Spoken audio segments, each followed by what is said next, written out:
Hi, and welcome to the show. This is Recovery Wednesday, August the 17th, 2016. Our call-in number is 646-200-4169. Press 1, and that puts you in queue to talk to us. Michael, I heard you through the radio show. You're not on mute. So we welcome you to the show. And if you press 1, that puts you in queue, and you can ask us questions, make comments, and we would love to hear your input on that. So he asked if I could talk for just a minute, so I will do that. And Michael, if you'd mute your phone. So you can go to our website, which is www.whyagain, that's WHYAGAIN.org, and if you click on either the Start Here button or the bullseye in the middle of the page, it will take you to a whole lot of links, worksheets, different things, and particularly, and I'm clicking in as I'm talking so I can tell you exactly, right beside of the bullseye in the middle of the page, there is a picture of some steps, and it says 12-step program. Since this is Recovery Wednesday, I thought I would mention this one. So if you click on the 12-step programs and forgiveness link underneath it, so it's got a lot of information there, but then also underneath it, there's a thing that says, do you want to stop the addiction, and where do you start? And if you click on that link, it will take you to a full page of first steps that would change your life from that addiction. And so I think I heard Michael, but I don't know if he's actually with us yet. Hello? Okay, I guess not. He's plugging in his headset. Oh, okay. Okay. Life in intensive time. Lots happening. Yeah. So anyway, and it's awesome. We are just rocking along. So much process already. Did the Why Is This Happening to Me Again workshop, at least the first two-thirds of it yesterday, and it's like a new clarity, a new level of understanding for everybody. It's interesting. Everybody in the classes has taught or is a teacher and is moving forward in teaching.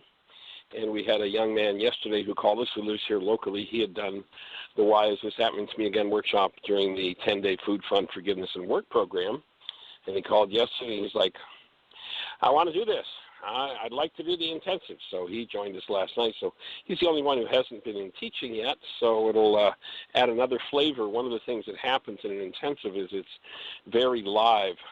And actually, I didn't realize this until several years later, but if I go back to the first time that I got on the platform to teach, I was in Toronto, Canada, and there was another gentleman who had a class going on, and I had committed to teaching 2 hours for him in that class. And my background was electronics, and the part I was presenting was about energy systems and electronics, that whole thing, energy fields and such. And I had my whole first hour presentation all laid out. I knew every word I was going to say. Man, I had it so down pat. And it was the worst, most embarrassing disaster I think I have ever been in. It was just horrific. And I didn't realize, and what I did, if I hadn't, it's interesting, if I hadn't been committed to doing that second hour that weekend, I'd have probably quit. But what I did was I threw away my notes, and I just presented, which is, most of you know, that's what I usually do now. Unless there's this particular system of thought we want to present, like codependence. But I realized actually several years later, after I started to teach intuitive development, that the reason it was such a disaster is that on the inside I was listening and hearing what people were asking, but in my head I had it all made up as to what I needed to do, and the confusion was just rampant. And so each time we do a class, there's always something different, a different focus, a different movement than with a different group of people, because those intuitive questions, the intuitive hit of energy that's needed for this particular composite. And it's always interesting that a different group of people have a different theme. Each intensive has its own theme. It's interesting. This one is blockage of truth is the number one issue for virtually everybody in the class. And it was interesting because Jeannie and I hadn't taken our evaluations for this class. I do it usually once a year just to kind of keep track of where my personal code's at and if I've got any blockages. And so since we're doing a 3-day personal code evaluation training, we decided that we would both do our evaluations, and both of us came up with, guess what, number one challenge, blockage of truth. So the theme of the class is definitely blockage of truth, and the antidote being love of truth is really key to keep loving the truth enough to allow the mind to see what it needs to see. One of the principles we got into yesterday in the class was the idea that probably the most common addiction, besides busyness, and of course the granddaddy of addictions, hostility, the most common addiction is that people manage their stress by blocking truth. And when I say that, lay out a bit of explanation. It might be useful to everybody. I'll assume that seeing as how that's our theme, that maybe there's some ears that might be doing some blockage of truth in the audience today, and I wouldn't be surprised because it usually happens that way. Dr. Tim will say, yeah, in the office this morning our main topic was blockage of truth, but we'll see how that folds out. But when you realize there's some interesting Harvard research that says that in a time frame when 10,000 brain cells fire, the max amount of data that gets into the construct that you call the world is 9 bits. And what you call the world is not a picture of what's happening out there that you're seeing through your eyes. It's not the way it works. When you say, I see something, what you're seeing, your eyes are not a two-way device. They do not go in and out. Energy comes into the eye. Light energy comes in. Nothing exits the eye in regard to seeing. You don't see through a set of windows. What comes in through the eye, the light energy and the other senses that pick up frequencies, causes brain cells to fire. And those brain cells that fire literally construct the world that you see. So we all think we're looking out on the same world. That's what our culture's taught us, but there's nothing further from the truth. We do not all look out on the same world. We all look on the inside at pictures painted on the inside of our eyeballs at our own unique individual world. Yes, it's based on, in many instances, light energy coming in. And when the perceptual world that's created from that is really askew, then we say people are crazy. They're not crazy. They're just living in a different perceptual world, one that doesn't match ours. Sometimes maybe one that's more accurate than ours. Who knows? But there's some interesting research that was done by the CIA. Who knows how many millions they spent on it, but if you go to their website, there's a book on their study of perception. And their study of perception was designed to create the best perception possible for their analysts. And even the CIA is saying out of their research, and it's what we've been teaching for decades, that the world we see is not recorded by the mind. The mind isn't a recording device that sees what's out there, but rather, quote, the mind does not record reality, it generates reality. So when you realize that you're seeing 9 bits of information out of 10,000 brain cells firing, that's what your perceptual construct is made out of. It's variable according to what 9 bits of information are firing in you. People standing in a corner can't have thought to see an accident, and the guy who's got a real, edge about women drivers is sure he saw the woman drive through the red light and hit the other car. The person who's sure that, women drivers are perfect and men drivers are the one who create the accidents is sure that he saw the man swerve and hit her. And each one has a perception which they will attest to. And each one has a picture that is evidence of what's firing in their own brain cell structure. You can document this by asking yourself, Have I ever had anybody accuse me of saying something I never said or doing something I did not do? And, of course, everybody giggles and puts their hands up when I ask that question. Think about a time when someone said, you said this when you didn't. You did that when it never happened. What state of mind was that person in when they accused you of doing what you didn't do? Were they in this loving, connected, wonderful space? No. It's always from hostility or fear. The number one marker that our perceptual construct is askew is that it comes from a place of hostility or fear in us. And people will swear things occurred. They saw what is not even close to accurate in terms of the actuality. So each of us has this perceptual device that generates a picture based on the information it's got and what that information resonates in them. If the information that's resonated them is way off in left field somewhere, they'll swear they saw it happen, because our minds are devices that convert energetic experiences into pictures. We have this digital to analog converter called the mind. And if I live in a world where I have biases, and a bias means something that controls the way energy flows. If you're in the electronics world, you put in a device that creates a bias, and that bias changes the energy flow through a transistor or a tube or whatever it happens to be. And by varying that bias, you can cause that device to do things.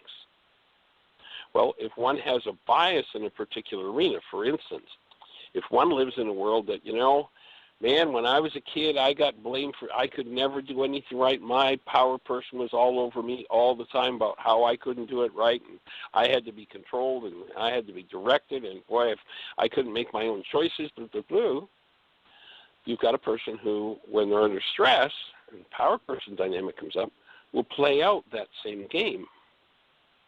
And so they live in a world that doesn't exist except between their ears. And each of us insists that the world we see is accurate. But if we manage our stress and hold a bias in order to keep stress down, for instance, that might look like, for the child that's been through what I just described, that might look like, well, I always have to be right, because if I'm not right, then I'm in trouble. So the person who holds that bias will block all evidence that they could have possibly made a mistake. Their mind will send up evidence. It doesn't matter how they need to change the story. It doesn't matter how it needs to be varied. But they will find a way to tell a story that will make them right. Twist things just a little bit, tweak them a little bit, so their mind shows up with a picture of them being right, and everybody looks and goes, what are you talking about? You're so far out in left field, it's not funny. Well, that's called blockage of truth, and because of the pain and the stress of the event of the child and not wishing to look at that, not wishing to deal with that, that's kept locked down and out of sight. And that bias, locked down and out of sight, changes the energy flow of information to the mind, and this person comes up somewhere in la-la land. And so the antidote for this blockage of truth is love of truth. For those who might be out there who've done laws of living with us previously. We had this conversation in the class yesterday, but we used to, in laws of living, teach blockage of personal error, that people would not want to look at their errors, so they would block their errors. And it was actually in a laws of living intensive that just became crystal clear to me, another piece that I was willing to be taught, that no, people never block their errors. They see their errors. They just call their errors truth. And they give them a twist and a tweak So when the error comes forward, and the error is let's take a typical error that people make. How many people have ever said, "You made me mad"? So that's a total lie. Nobody has ever made you mad. You have never made anybody mad. If you're into apologizing for the fact that you made people mad, or insisting people apologize for making you mad, you're living in blockage of truth. You hold a bias in your mind that does not allow you to see that your anger belongs to you. You notice if you've been through a particular anger reality 87 different times with 42 different people, you're the only one that was there every time. But your biased mind will keep that in hiding, and what comes forward is the lie, "You made me mad." It'll keep the fact that you're responsible for your anger hidden, and it will bring forward a picture of someone else making me mad. So when I say "you made me mad," I'm living in a lie. But I call my lie, "You made me mad," truth. So now when I fill my 9-bit mind with a lie, "You made me mad," and I say, "And that's the truth, I can prove it, look," then I'm living in blockage of truth.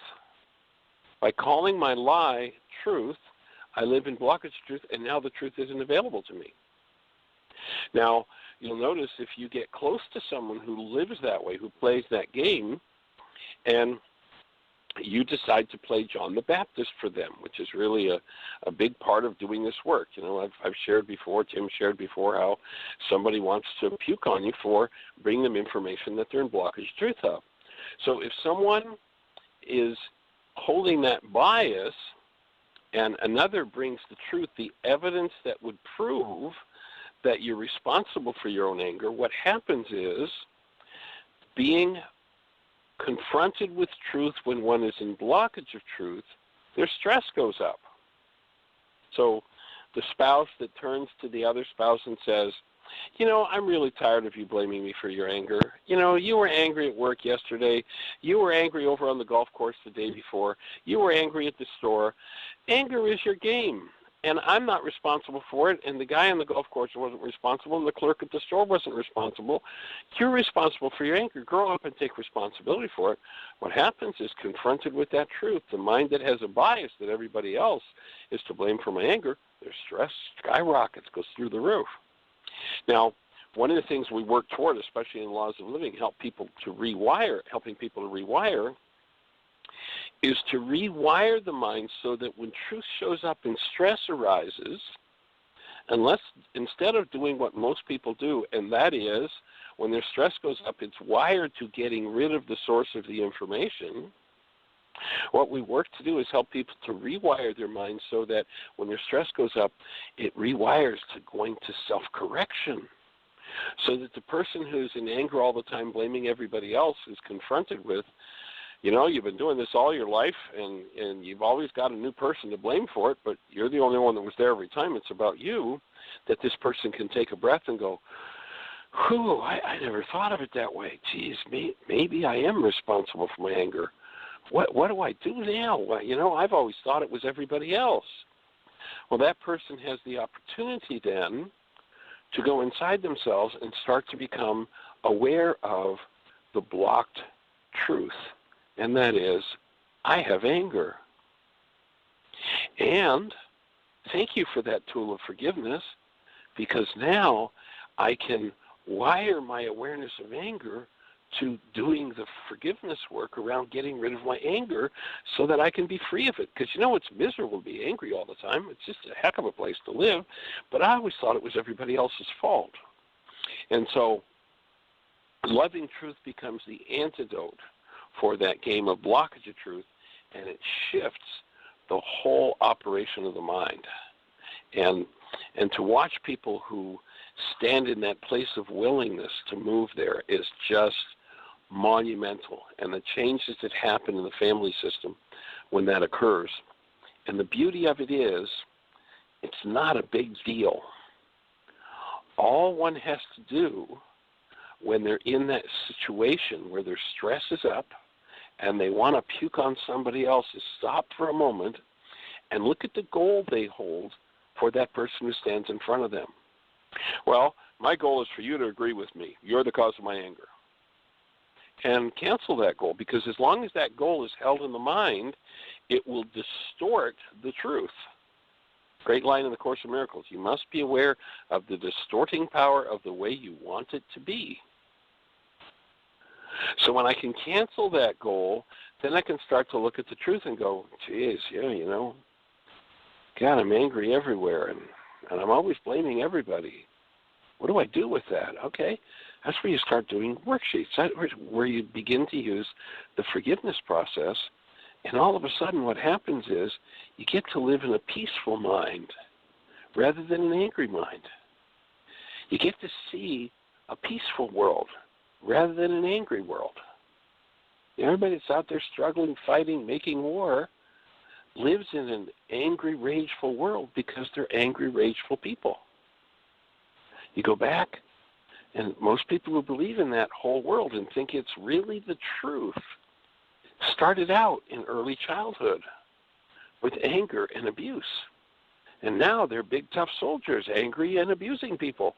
But they're justified because it's somebody else's fault, and all they're doing is playing out their power person dynamic. When we can get that across, guess what? All the war makers, we can create a critical mass of people who understand that dynamic, and we can take all of those who make war because of their angry childhoods. When we can get people who make money because war is profitable, start to see that we could be doing it differently and the money could come from somewhere else, the whole game's going to shift on planet Earth. And that's precisely why we're doing this work. That's precisely why we're doing this show, to change the game for everybody on the planet to a point where people live in love of truth. They love to see the truth, and that means that instead of managing their stress by blocking the truth, they manage their stress by owning the truth, and if the truth is not pretty, then they work through whatever's going on in them and forgive it instead of always pointing it at someone else. We had a person in the class yesterday who was had a major upheaval yesterday morning with a sister who he found out had a second round of cancer, and was on the phone with them. Jeannie and I were there supporting this person, and instead of holding the breath and locking into the trauma of his sister or himself in their past, was able to breathe through that and let go of it, and ended up, instead of, the sister living in the world of don't even ever talk to me again because of her pain and anger, ended up being able to process and express deep respect and love for his sister and support for his sister. And in the class last night when we did the worksheet process, he was doing his worksheet on his sister and got down to the punishment thought, and he was like, I've done many worksheets on my sister, and I've always had a whole list, a laundry list of punishment thoughts. And he's like, I don't have any punishment for her anymore. Yeah, that piece of work you did this morning, just wash that part of your mind clean. How would it look if each of us lived in a world where, no matter what anybody does, punishment could not enter our conceptual framework? What kind of a world would we be living in? That's possible when we come out of blockage of truth and stop using blockage of truth to manage stress, and have such a deep love of truth that the willingness comes forward to look at, to see everything that needs to be seen. So that's what we're here to share with you. I hope that little piece of information is helpful.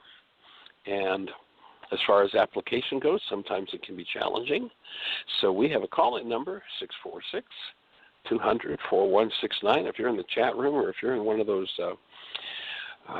stations that we can't see you in our control panel, if you call into the show and we can support you, please ask your question. If you're on the phone in the phone queue, then you just push 1, and through the magic of technology, that puts a little hand up, and Jeannie will know that you're wanting to ask a question or make a comment. And we're appreciative of the fact that you're here. Let's say hello to Dr. Tim and see how that young man be.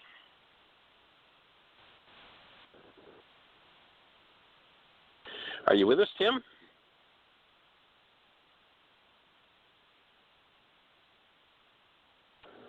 Jeannie, is Tim with us? Are we mute challenged? There we go. I've got him back on. Okay. I had I'd gotten kicked off, and I'm on and off through this hour because of some business dealings. But right now I'm on. Cool. I thought I would just say we had another wonderful Tuesday group last night, and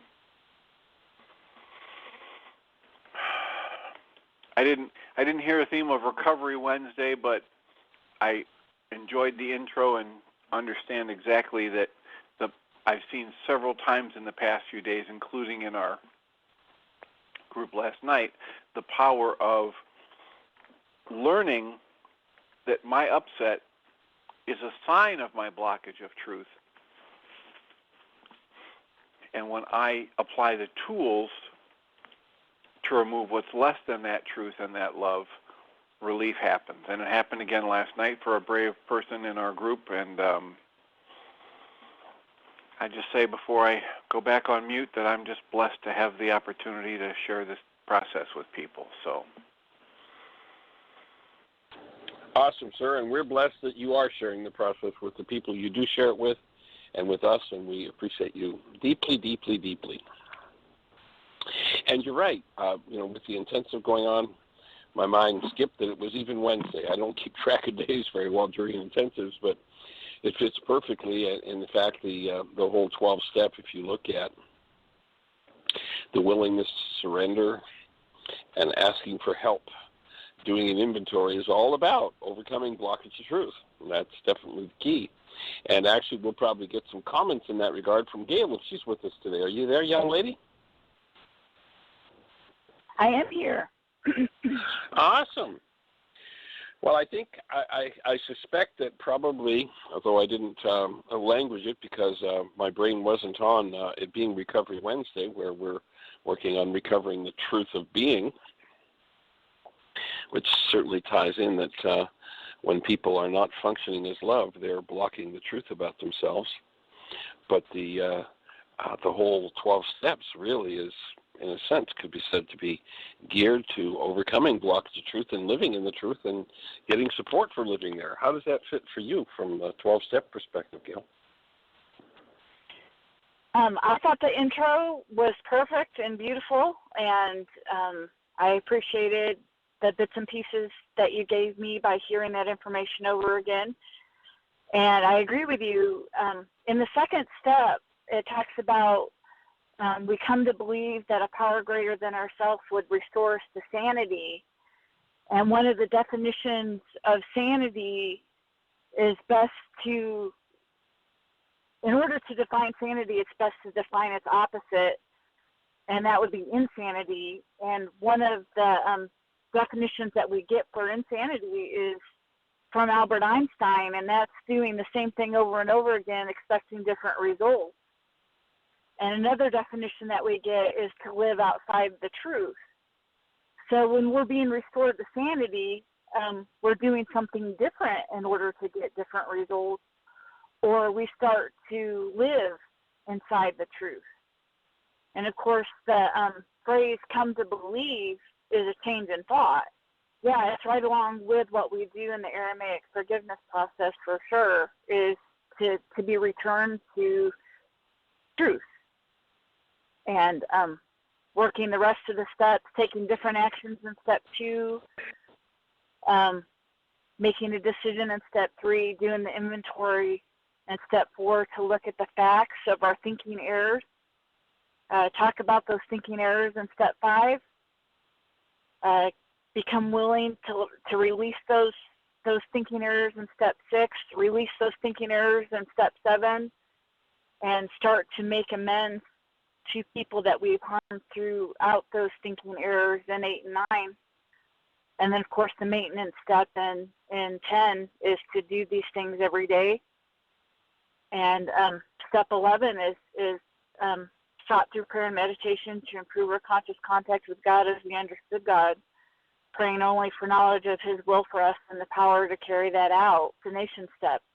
We want to get rid of everything that blocks us off from God, blocks us off from truth, and be able to hook up to the divine and act in the truth by receiving guidance and acting on our intuition.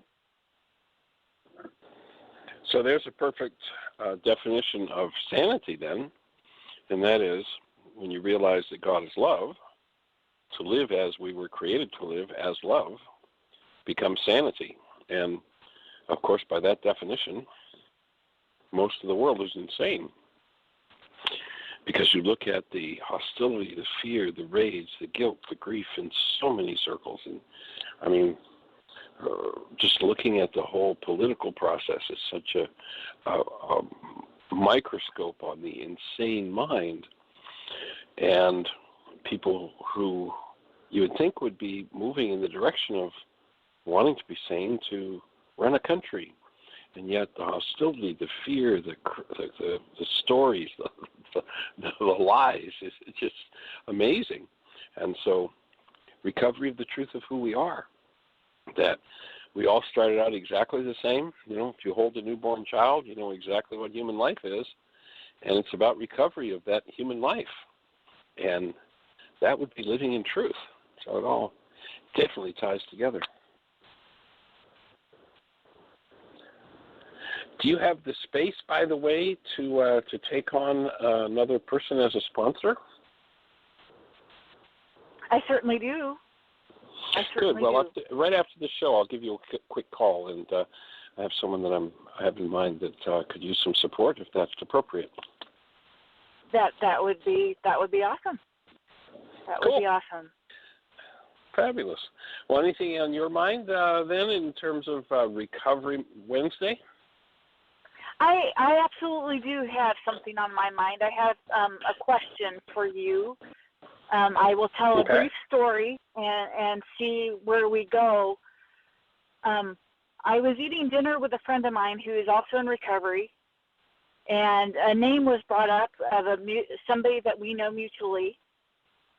And I had said, if this person walks into this restaurant, I would probably be moved to verbally assault her and maybe physically harm her. And ouch.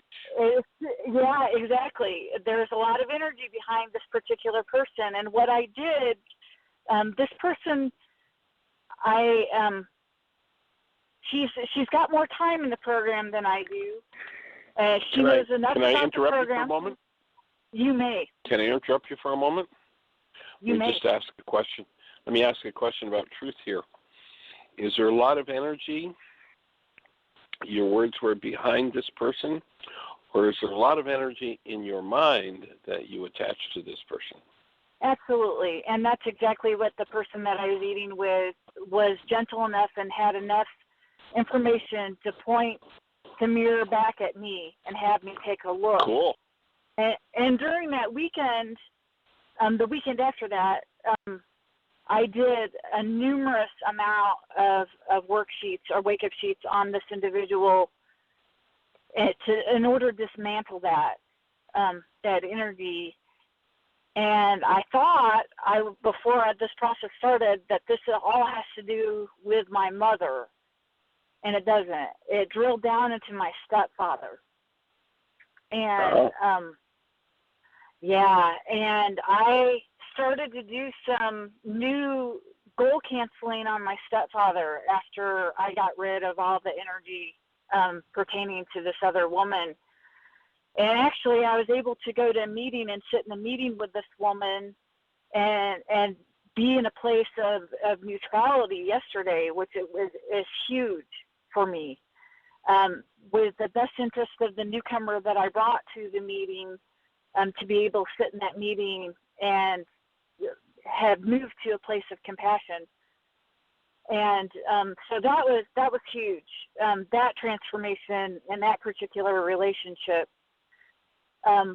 But the question I have for you to have drilled down into my stepfather and to start to cancel goals, I had a lot of goals based around my mother's death for him that I'd never canceled and before.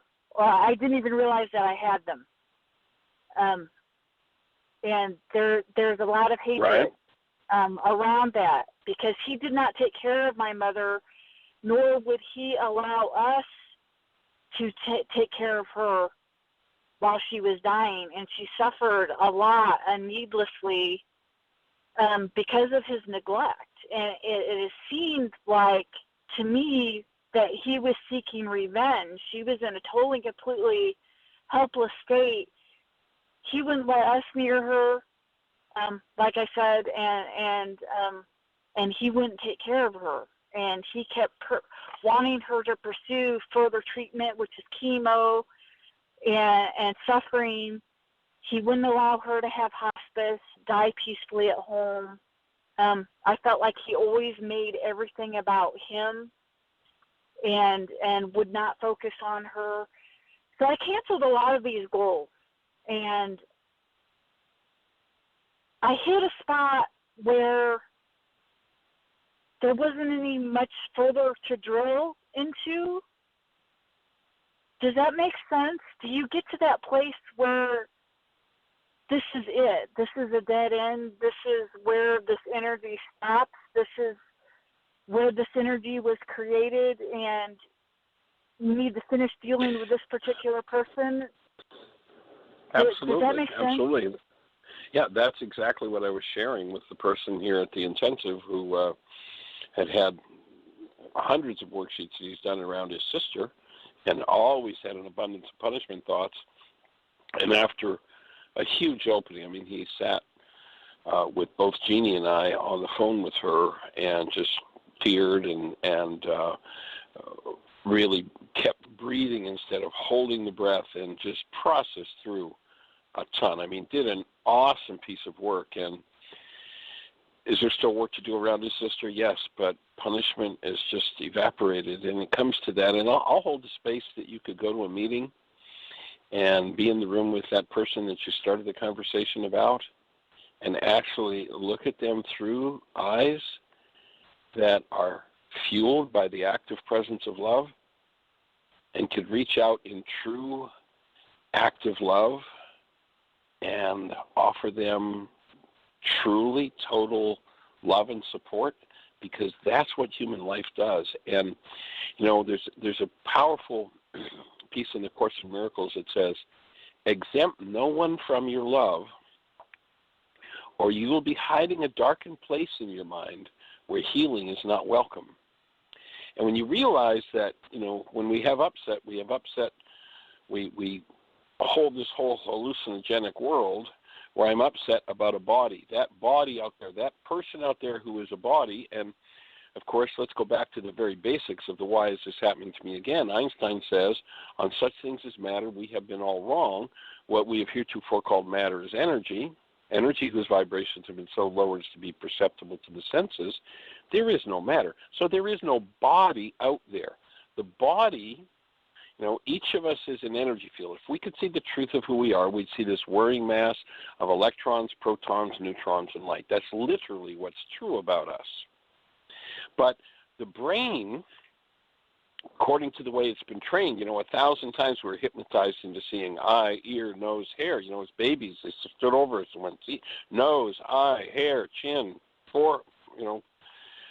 And so that the mind produces a world of bodies out of what's firing within it. And so if a body shows up in my mind that I have hatred toward, that body is a symbol of my hatred. It literally is an outpicturing of the part of my mind that holds hatred. And when I forgive and collapse into the underlying hatred, that's when I can dissolve it. And I dissolve it, if you think about step 4 in the worksheet, before you go into the key forgiveness step, you bring love present. And so when I bring love present to that part of my mind, the part of my mind that holds my disease of hatred that I'm in blockage of truth about, and whenever it's stimulated, I make up a symbol called a body of somebody else, or in some cases, one can make up a symbol of themselves and call themselves the body that they hate. That happens very deeply a lot as well. But when I can collapse that symbol and stop exempting them from the presence of love, then I stop exempting the part of my mind that holds that trauma and pain from love. In other words, I re-presence love to the part of my mind that holds my trauma. And when I re-presence love to the part of my mind that holds that trauma, that this person is a symbol of, my trauma dissolves and I'm freed of it. In other words, whatever disease is happening in the tissue, that trauma is held, heals instantly, and whatever bodies come from that use that part of my mind, that I use that part of my mind to generate this world of bodies, this world of symbols. And when I enter the forgiveness process, I collapse that symbol, and I get to look at what's underneath it and bring love to it, the part that's been hidden. And, you know, anytime somebody's in hostility or fear of any kind, it's because there's a part of their mind that they're hiding from themselves, and they will always use that part of their mind to make up a symbol and have an object of attention that that's the person I fear, that's the person I hate, that's the person I'm scared of, that's the person I'm upset with, when the truth is, it's all an inside job. And when we stop exempting others from our love, when we can start bringing the active presence of love to that part of our minds, then that part of our minds heals. And oftentimes that part of our mind is generations and generations and generations and generations old. It's been going on for so long. And literally, we are bringing healing to the generations. If I do a piece of work and I find the next time I see them it's there again, then that's my next piece of work. Boop, now I'm back 2 generations. I see them again and I'm still in that disturbance. I do another piece of work. That maybe goes back 3, 4, 5. When they asked Yeshua, is 7 worksheets enough? And his answer was 77 times 70. Does that mean that we're literally going back 77 times 70 generations in our bloodline to clean up the rage, the guilt, the fear, the pain of the generations? I'd offer that's exactly what's happening. That's exactly what coming out of the desert means. You know, that story of the Jews wandering in the desert for 40 years. And when you think about that, how does a bright group of people like this get lost in a 30-square-mile area for 40 years? They weren't talking about a hot, sandy place. They were talking about unconsciousness. And what had to happen to get out of the desert? They said the old generation had to die off. Not everybody in old physical bodies, but the causes carried within the genes from the generations. We actually started this intensive out by watching the video, The Ghost in Your Genes.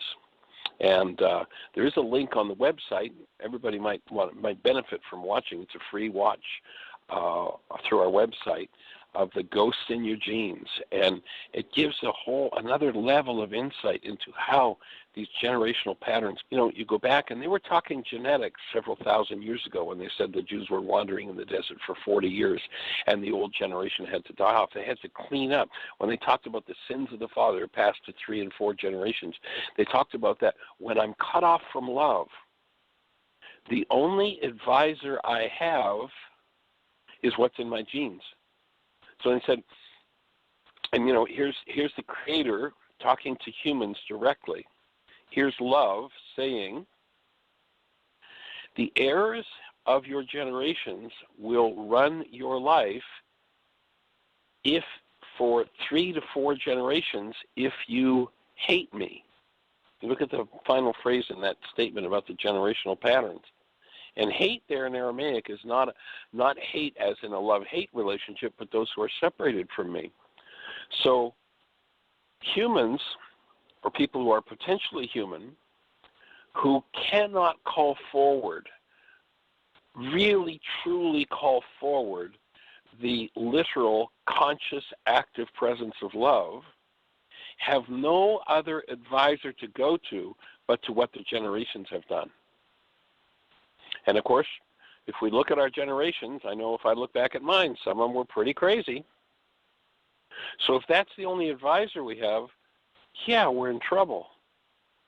But when I stop hating, that is, I stop being separated from the active presence of love, when I can invite the Creator, love, as I know him or her, whatever pronoun you wanted to use, because it's energy, it's not about a creature.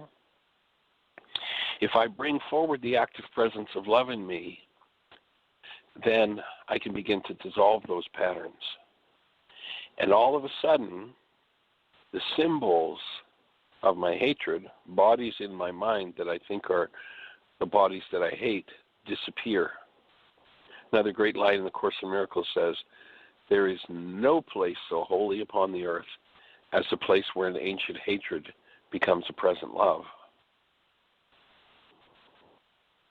And oftentimes, as many of us have experienced, the people we seem to have the most conflict with end up being our deepest friends, because they're the ones who've introduced us to the deepest parts of our own mirrors, the deepest parts of our own mind in need of healing, and given us that opportunity.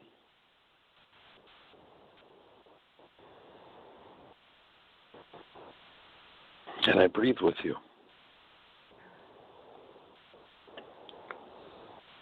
Well, I thank you. I thank you for all that. Honored, delighted, glad to be on the team. Glad to have you on ours. Absolutely. I'm amazed. I'm amazed by what is stirred up before I start to head towards an intensive. So this is definitely yes.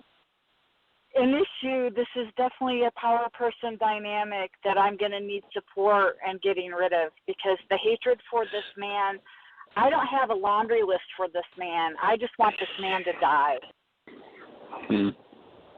And on past things, I put murder down. Yeah.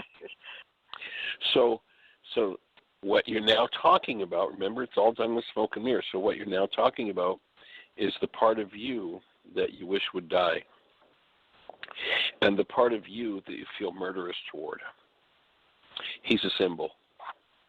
It's all an inside job. And that has brought up alarm that I wanted to be as honest as possible on my wake-up sheet, and to be honest as possible, to bring up alarm, but I would write that down. So, yeah, I guess, St. Paul said that we have to die every day, or we need to die. I guess that's the part of me that wants to die, is that energy, that disintegrative energy. In fact, if you look at that, you listen to Yeshua, and Yeshua says, in order for you to live, you've got to die. What he's saying is, in order for you, being love, that newbornness that you are, to live, the non-being self that you've identified with, the false self you've created based in hostility or fear, has to die. And then if you listen to Paul, he says, I die daily in Christ. And what he's saying, Christ there, is a symbol of a direct line. That word in Aramaic means a direct channel to God's love. And so what Paul's talking about is that the self that I have not yet handled, the self that was such a challenge to me, Paul, you'll notice that Paul, with all his teaching, still doesn't understand the core of how to do the healing process. Because he says, he acknowledges of himself when he's under stress, and that's always the toughest place to apply the tools. When he's under stress, he says, why is it the things I would do, i.e. love, I cannot do, and the things I would not do are what I do? His non-being self is still so in control when under stress that he can't experience the presence of love. And when he's saying, I die daily in Christ, what he's saying is, I open another space in me to allow this non-being self to be dissolved by the active presence of love. And as I do that, I'm engaging in the work of healing. And so you're right on track. It's awesome. Fabulous. Awesome. Thank you for your support. Hey, you got it, and we'll look forward to the next layers and levels of that open in Laws of Living. It's fabulous. Absolutely. Look forward to Anything it. else anything else on your mind before we check in and see if we've got any hands up? That's it. That's what's going on for me right now. It created a lot of paralysis. I've been stuck, and I know that I need to keep canceling goals that I have for him in order to move forward. So I'm grateful for the tools to be able to recognize that I had goals for him. I'm grateful for the tools to be able to have that disintegrative energy removed. This man has been in my life since I was 16 years old. It's time. It's time to let go. And my mom's been dead for 11. Well, we're certainly in the space and holding the space, and we'll look forward to every layer that comes up being dissolved, disappeared, and moving forward, so that absolutely you would be empowered to enter a room with this gentleman and walk over, and not because of what he is or has not done, but because of who you are, that you're so powerfully present as love, you can embrace him in that love. That's the ultimate absolutely, challenge. And that's who I want to be. Yeah, yay, nice. I had a sponsor who always asked, who do you want to be in this situation? And that's who I want to be. So, absolutely. And it's really powerful to recognize when I'm not there that I tell myself the truth instead of grit my teeth and pretend to be that which I am not. To really be honest, there's the whole love of truth thing too. And I mean, you just gave us a perfect example for the introduction of how I could be in blocks of truth and keep this hidden and be pretending, or I could be with the truth and look at what I've got to look at, a huge piece of work that I have to do. And that's exactly people who use blockage of truth to manage their stress would have that whole thing hidden and go in with a smile and shake a hand and go, oh yeah, everything's cool, and have no idea that there was this huge disease going on under the surface. So it's a perfect example of the power of love of truth. And of course, it's not always Dr. Feelgood. It opens a piece of work to be done. I wanted to give you a really funny anecdote based on this. Usually my scores end up being that I have a high love of truth and low love for others or low love for self. So that puts me in the position of being hell to be with and hell. Yeah, I'm in hell and I'm hell right. to be with.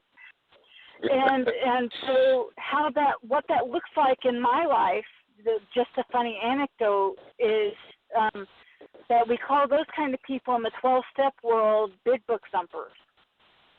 Or what that would be called in the Christian world would be Bible thumpers, is that we have this high love of truth and we just want to smack people upside the head with it because they're not doing it right. And that particular kind of behavior has gotten me into a lot of trouble. So I can imagine. And then, yeah, exactly. So I wanted to throw that out there. So with that, I am complete and look forward to listening to see if somebody else has something to add. Cool. Maybe before we do that, we'll just pop in with Tim if he's still with us and has been listening, if he's got any input for you. It's always got some valuable insight. Can you hear me? Loud and clear, sir. Okay, I have been busy with business things and only caught back and forth pieces, so I'm going to just send my blessing and withhold for awesome. This time. All right, sir. Fabulous. All right, well, Jeannie, do we have anybody in the phone queue with a hand up or anybody in the chat room that has a question for us? Chat room is really quiet. We did have a hand up until just a few minutes ago and hung up, so I don't know if they're still online. We have 4 minutes, so we could do a quick question. So if you are still on there, press 1. That'll put you back up in queue.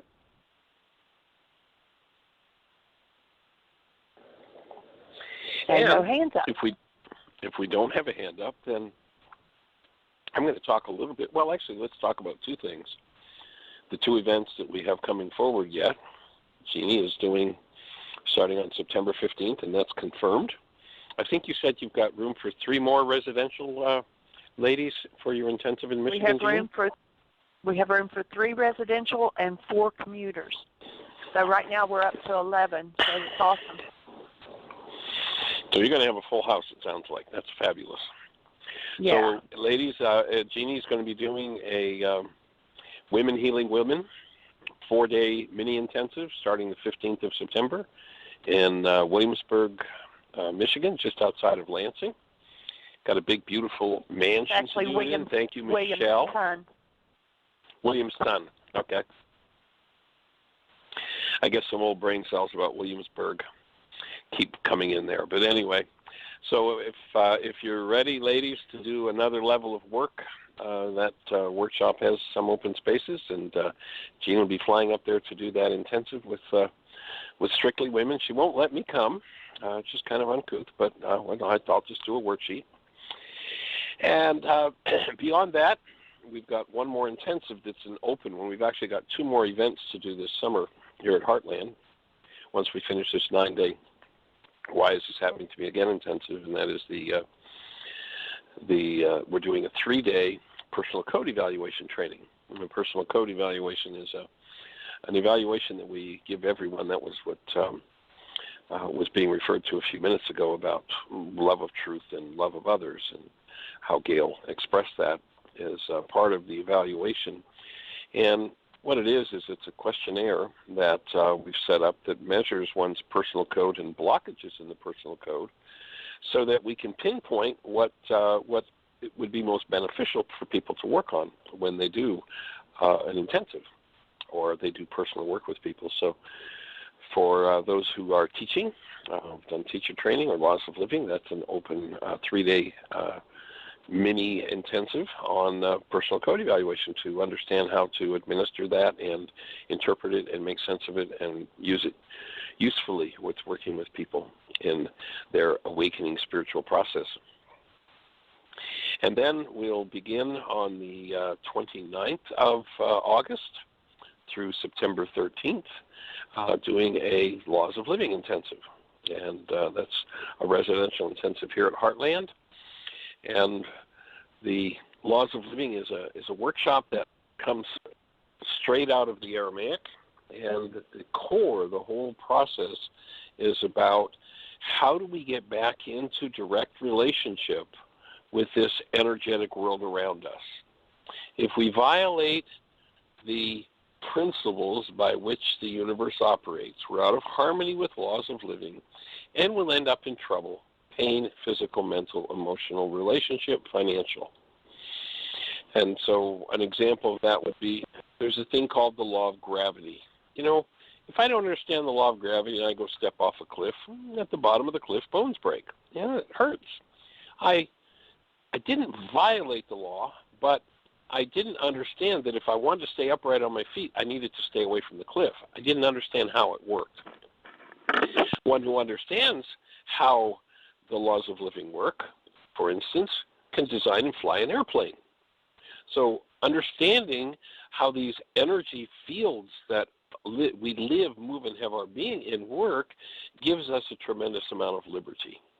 And so that's what Laws of Living is about, is understanding. It's got nothing to do with the set of rules that the Creator set up that you better follow or you're in trouble. That's all stuff that comes from the minds of kings. Understanding. It's got nothing to do with the set of rules that the Creator set up that you better follow or you're in trouble. That's all stuff that comes from the minds of kings. So as we wake up, things change. Come and join us. Blessings. Bye-bye.